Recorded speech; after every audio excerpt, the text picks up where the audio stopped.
Dr. Eves, what are the most important vaccinations for kids?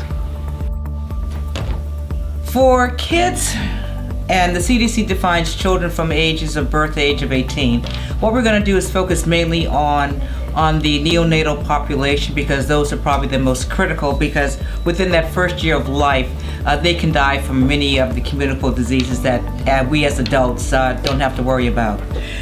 To begin with, at the age of when a child is born, one of the immunizations that has been highly recommended by the Centers of Disease Control is hepatitis B.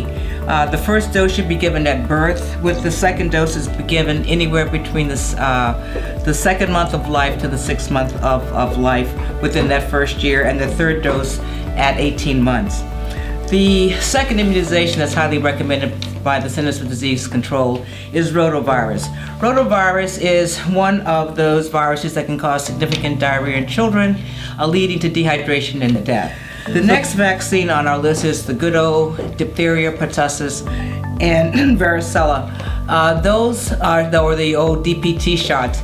That started at usually within the first 2 months of life, with one dose given in succession, 1 month, 2 months, 3 months, so that the entire series is done within the 3-month window of time. Next on our list is pneumococcal, and we always think about meningitis or pneumococcal bacteria as being a condition or disease of elderly individuals, but children are also, and neonates are also within that category, because their immune systems are not fully developed, as you would tend to see in an older person, and as we're looking at for this age group would be influenza.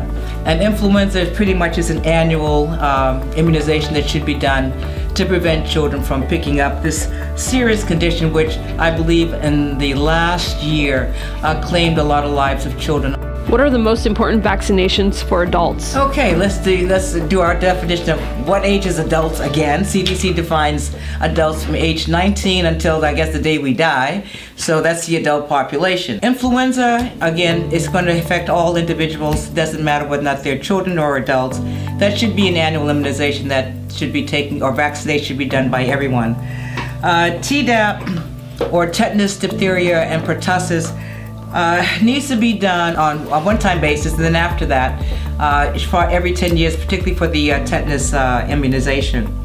MMR, if you have not had it, particularly if you're born after the age of after 1957, it should be a 2-dose series for any adult who was not immunized prior to or never had generic measles, mumps, or rubella.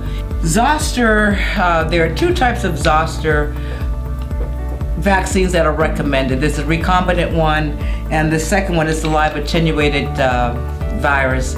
The other one we're looking at is meningococcal meningitis, and we see a lot of talks about this on the news today about meningitis. It is one of those conditions that can sneak up on you, and all of a sudden, if you are unaware of what's there, you can be dead within 24 hours. Who should get vaccinated for whooping cough? Everyone. And literally, no, seriously, everyone should be immunized for whooping cough. Children are automatically going to get the shot when with their childhood or newborn immunization period. But what has happened for a lot of adults, particularly those over the age of 30, or actually I say age of 40, the initial immunizations for whooping cough was a 3-shot series. No parent should allow any adult to be around any newborn child who has never had a pertussis vaccination, because it can pass it on. It can cause death in a child. Who should get vaccinated for shingles? I think that there are 2 schools of thought. Definitely individuals who are over the age, 50 and older. And there's some controversy whether or not younger individuals should get it. And I think a lot of it depends on a younger individual of whether or not they've ever had chickenpox or had a case of shingles. Shingles is probably more common in older individuals because their immune systems, as we get older, our immune systems are not as robust as they were when we were kids. So be careful when you decide, yes, I'm going to get it. Do your research as well as talk to your doctor, and then come to a conclusion of what's going to work best for you.